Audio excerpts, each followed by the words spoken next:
Hello everyone, so I'll be continuing my Hero Factory Savage Planet reviews with the last of my heroes, Furno 3.0. So, here's a quick look at the box. Front, the top in lime green, and then the back.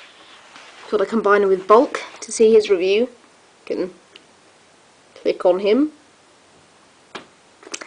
It'll just open in a new browser if you want to watch his review, because if you'd rather watch a review of that hero, I don't blame you, since this, my opinion, is my least favourite, especially due to the number of pieces, but I'll get into that when we look at the figure itself. Firstly, I just have to show you the instruction booklet. So, not much interesting in here. Yeah. Now let's get on to Furno 3.0 himself. And this figure isn't one of the best, in my opinion. He's probably the worst of the 3.0 heroes, but he's still actually a pretty good figure. And if you're wondering why he has these extra parts on his legs, I'll get into that when I talk about the pieces. Now, building experience first. Building experience, like I've said in my other reviews, if you've dealt with the previous heroes, the 2.0s, then it's not going to be that new or exciting for you. But if you this is your first line with the new building system, then it's actually going to be quite good for you guys, because there's a load of new pieces to be discovered with this, and it's going to be a pretty inventive new ride along the way. So it's a great experience for you guys. But if you are like me, again, you've dealt with the 2.0s, built them, constructed them, whatever, then it's still quite enjoyable, unless you get to the 12th hero. If you've got them all, which in my case was Furno, then it might get a little repetitious, but you know, it's not a hard feat to build one of these anyway. It's not that tedious. But yeah, that's building experience for you. Now for the parts. Now there's not many new ones on Furno.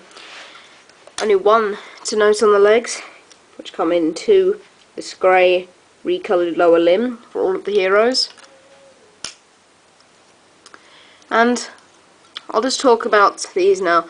Many people don't like how the Furno figure actually has no armour on here. So when I put them on here, it kind of took away the agile look from the figure. I mean, he's supposed to be a bird, an eagle to be specific. I mean, he has to be quite light to be able to fly all around the jungle, so I kind of like this look. But again, I still thought it looked a bit too skimpy. It looked kind of weak, to be honest. Doesn't look very muscular. So instead of having no armour or armour on the front, I decided to put armour on the back, because then it still gives the agile look with no armour beefing up the front. You also get back cladding, so I think that's pretty cool. Just an idea that you could use. No credit or anything, that's just a little quickie I guess I could provide you with. Now the body I'm going to go on a little mini rant about. It's exactly the same as the 2.0 forms. I mean, in the assembly tower, through the storyline, did they just think, oh, the body's fine, let's just leave that, and let's upgrade all the limbs and give him a new helmet, but the body, it's fine. In real life, Lego was pretty lazy. Nothing changed here.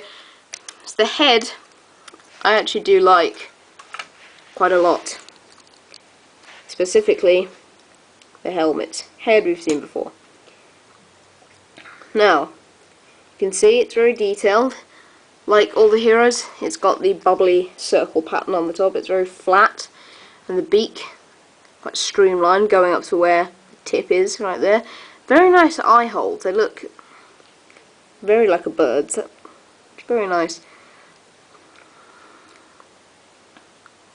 And you can see there's the actual H there for Hero Factory, the little mini logo, some other details around the edge. It just looks very nice, to be honest. That is basically one of the only things that's worth getting Furno for.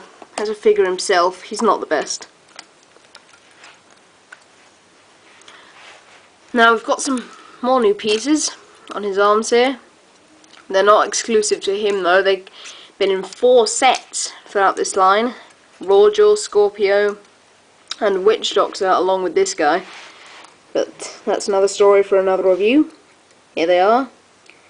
They're quite good wings, but I have a feeling that they weren't designed for this. They look a bit too small. I mean, if they were a bit longer, just a bit more curved, then I think he could fly a bit better. But they're pretty nice. I mean, I hope this isn't a reason why they didn't include 2 extra pieces, because he has 28 pieces. I mean, if they gave him this armor, it would be 30, just like the average hero. This is a bit below average in both parts and overall. It's trans-green armor now with the ID tag on the front. You can see the beak is in a different colour. It's in red. Now the bow, it's not new at all actually. Playability, articulation is very good. You can get him in any pose you really want. And yeah, it's pretty awesome in that factor, but the rest of him, average at best really. You can get better with the other heroes, though I still recommend you pick him up, but maybe last. So, see you guys.